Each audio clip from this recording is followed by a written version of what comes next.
Pernah gak sih lu penasaran kenapa ada orang yang pikirannya cuma bener sama salah doang? Jadi pikirannya itu cuma ada dari dua sisi aja cuy. Gini, kalau gue suka putih berarti gue benci hitam. Kalau gue suka hitam berarti gue benci putih. Kalau gue suka kopi berarti gue benci teh. Kalau gue suka teh berarti gue benci kopi. Kalau gue bener berarti lu salah. Kalau lu bener berarti gue salah. Apakah akan selalu seperti itu? Tapi mau gak mau kita memang harus berdampingan dengan pola pikir ini guys.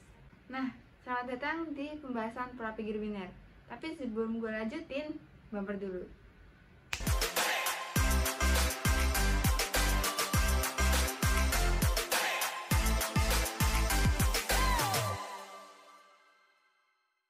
Halo, kenalin gue Elia, gue salah satu mahasiswa prodi bimbingan dan konseling di salah satu universitas di Surabaya. Kalau lu notice di bumpernya tadi, pasti lu tahu sih univ mana yang gue maksud.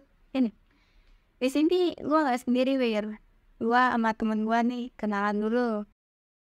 Hai, aku Mutia. Aku teman satu prodinya Elia. Nah, jadi di sini aku bakal nemenin Elia buat ngebahas tentang pola pikir biner. So, tonton sampai habis karena pembahasan ini bakal sayang banget kalau lu lewatin. Ada orang dengan pikiran, kalau itu hal yang benar, berarti itu baik. Tapi sebaliknya buat hal yang salah, udah jelas itu buruk. Pola pikir biner cuma mandang segala hal dari dua sisi aja. Basic dari pola pikir biner ini hanya bilangan 0 dan 1. Kayak benar atau salah, baik atau buruk, kanan atau kiri, hitam atau putih, pahit atau manis. Jadi hanya ada dua opsi yang akan muncul dari orang yang memiliki pola pikir ini. Karena jatuhnya kayak fixed mindset, jadi orang yang punya pola pikir biner ini lebih cenderung menutup diri dari kemungkinan yang bisa aja muncul. Tapi pola pikir biner ini bisa bikin seorang itu milih atau buat keputusan tuh nggak tepat cuy. Kayak tentunya tuh di era yang sekarang ini ya, kita kan harus open minded. Jadi kita juga harus makin berpikir kritis lah, biar terus bisa berkembang. Kalau kita bicara tentang pola pikir biner, ada sejarahnya panjang banget cuy. Sama kayak patriarki, sama feminisme. Di era yang ya lama banget lah. So, jadi kita masuk ke bagian ketiga. Jadi sebenarnya pola pikir biner itu udah ada jauh sepanjang sejarah kehidupan manusia. Pada awalnya, konsep berpikir oposisi biner ini diteorisikan oleh strukturalis Ferdinand de Saussure dan dikembangkan lagi oleh antropolog yang bernama Claude Levi-Strauss. Mereka berpendapat bahwa cara seseorang memahami kehidupan adalah dengan mengkontraskan objek-objek dan simbol-simbol yang ada di sekeliling kita. Mengkontraskan dalam artian menggolongkan hal dengan bertentangan. Nah, dapat kita lihat pola pikir biner dalam filsafat klasik, terutama Yunani kuno. Di dalamnya terdapat rumusan Aristoteles mengenai pola pikir biner dalam karyanya On Interpretation yang menjelaskan mengenai hukum kontradiksi, dan dalam hukum kontradiksi ini suatu pernyataan tidak bisa dinyatakan benar dan salah dalam waktu dan konteks yang sama. Aristoteles menyatakan dari dua preposisi tersebut yang berkontradiksi dalam artian benar atau salah, maka salah satunya pasti benar dan harus benar, dan yang lainnya adalah salah. Jika ditilik lebih lanjut, di era media digital yang kita hadapi saat ini, di mana kita sebagai masyarakat digital dapat dengan mudah mengakses segala jenis informasi yang kita inginkan. Kemudahan mengakses informasi yang kita inginkan inilah yang membuat kita hanya mengetahui apa yang kita ingin tahu saja. Tidak ada kesempatan informasi lain yang tidak ingin kita akses. Pola pikir biner ini memungkinkan seseorang bersikap fanatik terhadap informasi yang ia terima dan menganggap hal itu sebagai sesuatu yang mutlak tanpa bisa diganggu-gugat. Oke, habis bicarain tentang sejarahnya. Terus gimana sih kita caranya bedain orang dengan pikiran biner ini sama orang non-biner? Salah satu ciri-ciri orang dengan pikiran biner itu Bisa kita lihat dari gimana sih dia memproses informasi dan membuat keputusan. Misalkan aja seseorang itu tersesat di suatu tempat gitu ya, dan dia nemuin persimpangan. Ada 2 jalur di hadapannya, terus orang itu milih jalur paling kanan, karena dia beranggapan kalau kanan itu selalu benar. Dan yang kiri itu berkaitan dengan yang buruk, atau jalan yang salah.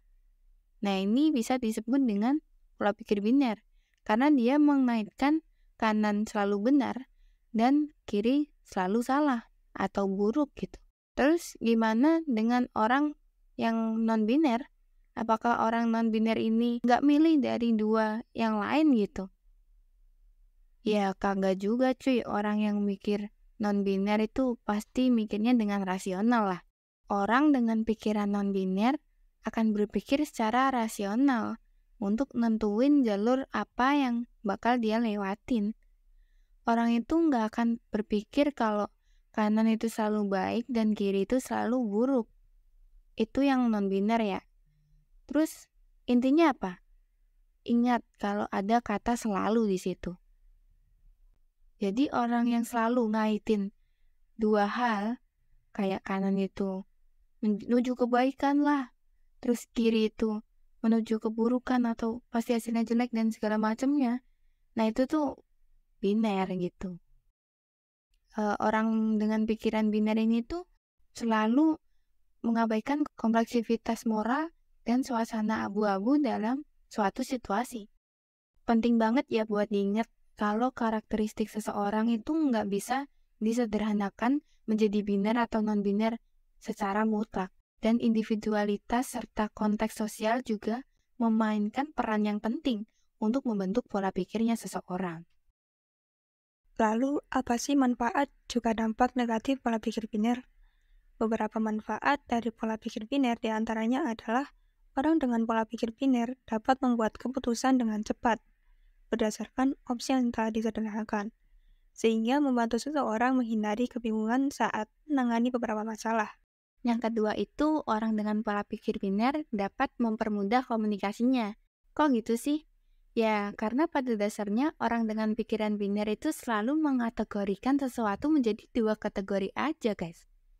Penyederhanaan ini tuh dapat mempermudah semua orang dalam memahami suatu hal.